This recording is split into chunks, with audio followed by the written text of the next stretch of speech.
Artists often chase smoother blending, but color and value does most of the heavy lifting. This painting contains zero blending. It's just flat shapes of color. So how do you build a painting with no blending at all? I'll jump right in by painting in the first shapes. I'm starting this painting by blocking in the darkest shapes with a near black mixture. You can really begin with any color, but I like to start here because black anchors the whole painting. It sets the foundation for everything else. In a photograph, you usually see soft edges and smooth gradients. The idea behind this no blending technique is to strip all of that away and paint everything as a hard, flat shape. That forces you to simplify the subject into its essentials.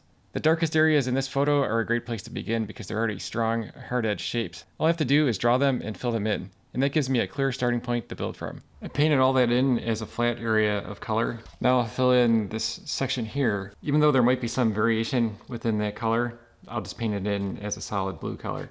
It's almost the same color as the background color, but I do think it has a little bit of this green in there. I could add some of the phthalo green if I want to. This blue section of the handle can be painted in with a solid blue color. If I want to add more detail, I can add the lighter green highlight, which is a very thin stripe of color. So that looks like the green with more white added to it. And that's simple, I'll just add some titanium white to it. A touch of the yellow I think will help. So far this is fairly straightforward because these shapes already have clear boundaries with little variation. When I get to the green part of the handle, I'll have to make some decisions about what shapes to paint in. By the way, if you'd like to paint along, you can download the reference photograph for free. There's a link in the description. The handle won't really look like transparent glass until I paint in some of the blue background. Right now with the white panel showing, the handle just looks like it's blue and too dark. Once I place the background color right next to it, you'll start to see the illusion, as if you're looking through the glass to the blue behind it. Painting the background in now also helps me to judge whether my colors are too dark or too light. Later in the video, I'll demonstrate how I mixed some of these colors. I'm using fluid acrylics here, and you can see how smoothly they go down compared to heavy body acrylics. That's one of the things I cover in my acrylic painting supplies course. I compared the differences between fluid acrylics, inks, and heavy body acrylics. That way you'll know which ones work best for different techniques. The course is currently free. I'll leave a link below if you'd like to check it out. So I got this background painted in. Next I'll work on this section of the handle. This is where it gets more interesting because there are different variations of this color. So I'll paint that one solid color and I'll paint this another solid color. This highlight section here, even though that's a soft edge, I'll paint that in as a hard edge. If you're having trouble simplifying the shapes, you can often use a filter in a photo editing program to do that for you. For example, this is Affinity Photo, and this is the threshold adjustment layer. You can adjust this so that it's lighter or darker, and this will give you the shapes for like the darker areas. Photoshop has the cutout filter, which is good for simplifying shapes, but there's also the posterization adjustment layer, and you can play around with the slider here to adjust how many colors it uses. The simpler you go, the more unrealistic it looks. If you practice too, you could just get good at sketching out the shapes and making those decisions yourself. If you'd like to see a video where I show some of those other options for using software, leave a comment below and maybe I'll make it in the future. Okay, so now I'll get back to mixing the colors for this handle. I'll start with this green, but I can see there's more yellow within that handle.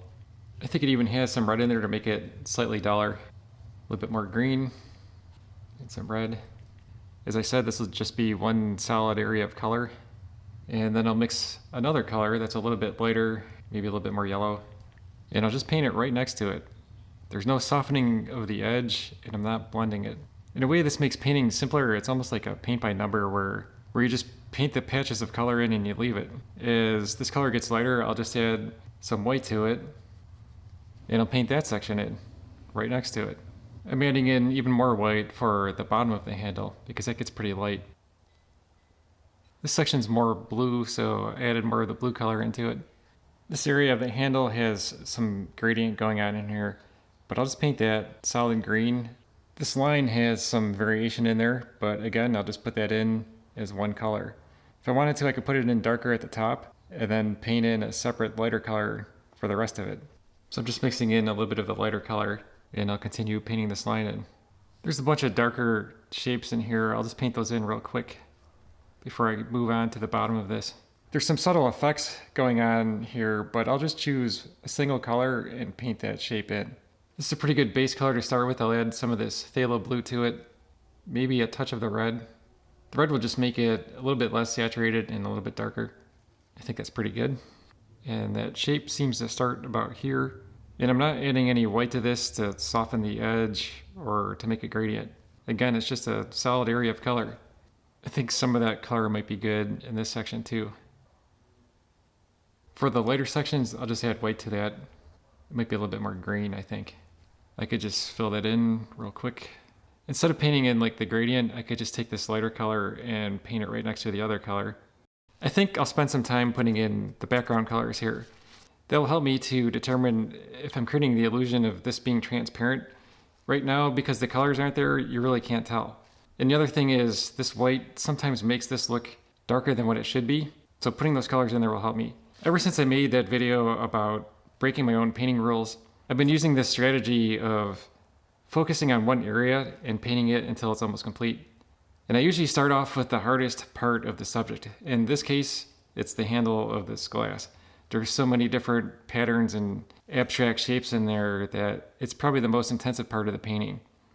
Once you get the hard part done, it seems to be easier to fill in the background colors and these larger sections of color that you see in the glass. You could think of that background color as being gray, and maybe I will start out with some black, but that seems much too neutral. It has to go quite a bit lighter. I'll add more white to the palette. And my color is a little bit greenish. I'll add some of this red in here. That's probably too much. Just a touch lighter, I think. I'll start off with this, and if I don't like it, I can paint over it. I think I'll lighten that up just a bit more, which is easy. That's probably about right. I should mix this up a little better. The thing about painting these shapes is sometimes you go too far, like I might have went too far into that blue, but you could always come back in with the blue and cut back in there. There's all these fine adjustments that you make as you refine the painting. And I have to keep remembering to mist this once in a while so it doesn't dry out. So next I'll mix up the color for this section here. Even though there's a bunch of stripes in here, I think I'll just paint that in mostly solid. I think towards this edge, maybe I can put in like a band of a darker color. We'll see how that goes.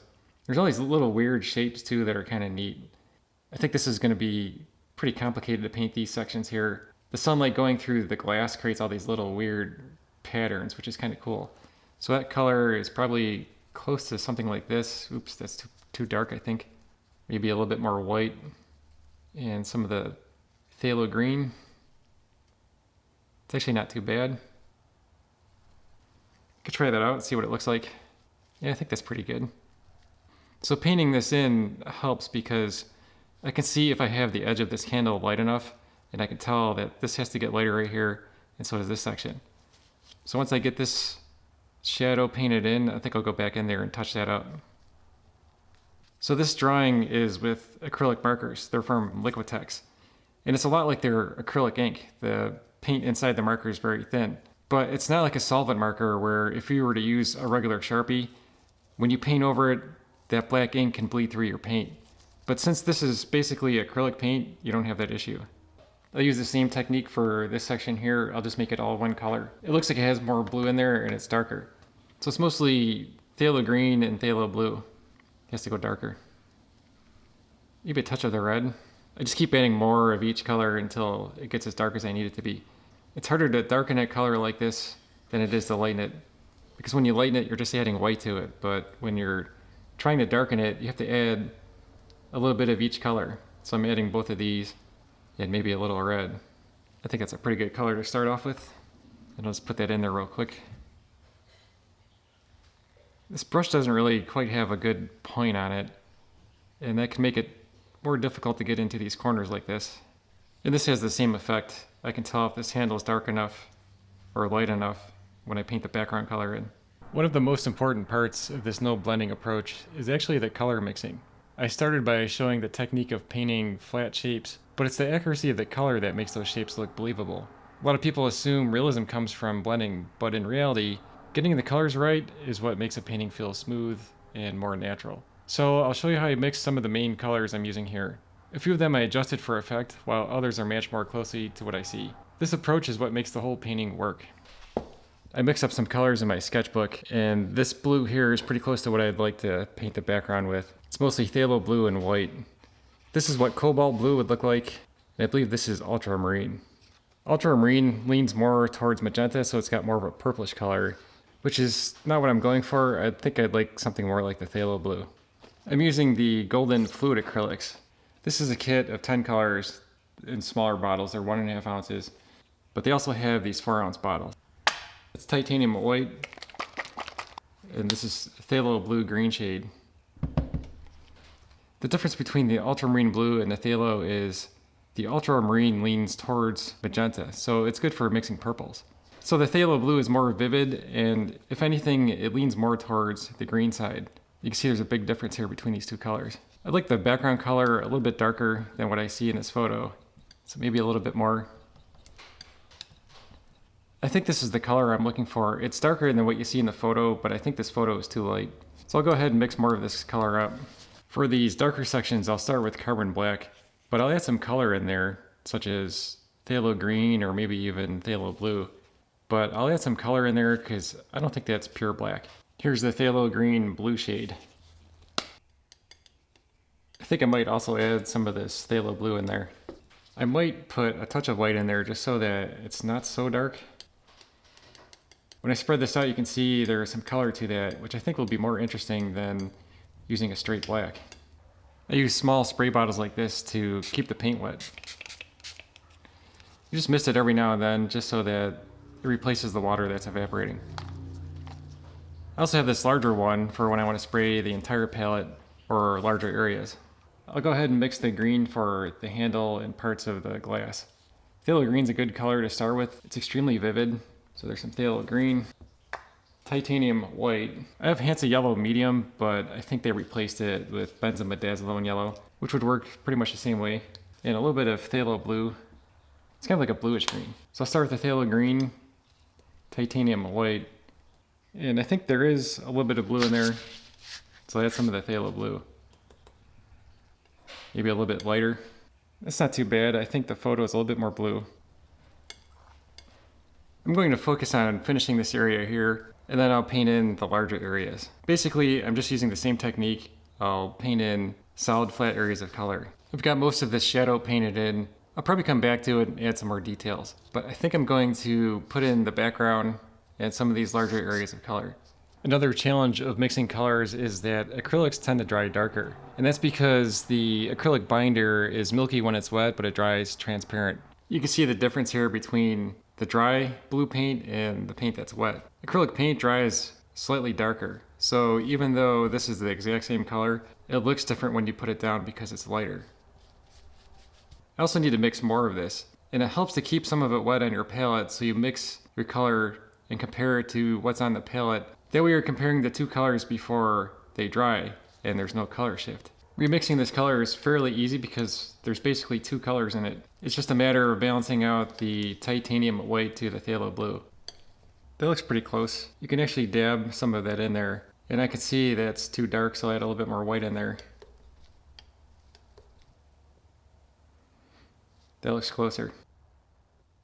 The glass will tint that a little bit more green, so I have to adjust this color. I'm just going to add a little bit of phthalo green in there. Perfect ellipses are difficult to paint. I often turn the canvas around to whatever angle that makes it easier to get my brush in there. I probably should have painted the black line in first, but at least I'll put it in now so that if I need to cut back into it with the blue, I still have some of that blue on my palette. The majority of the glass is made from large, flat areas of color, which are easier to paint than the small details of the handle. And that makes this section go faster. I'm going to put the darker color in here so that I can tell if these green and blue stripes are correct. Again, I'm not using black straight from the tube. There are cooler colors in there that give it more depth and interest. From here, it's just a matter of putting in the finishing touches and adding in some more details. Here's the finished painting. I put in some subtle details on the coffee mug and also in some of the handle too. If you'd like to learn more about color mixing, you can check out my color theory playlist. Thanks for watching.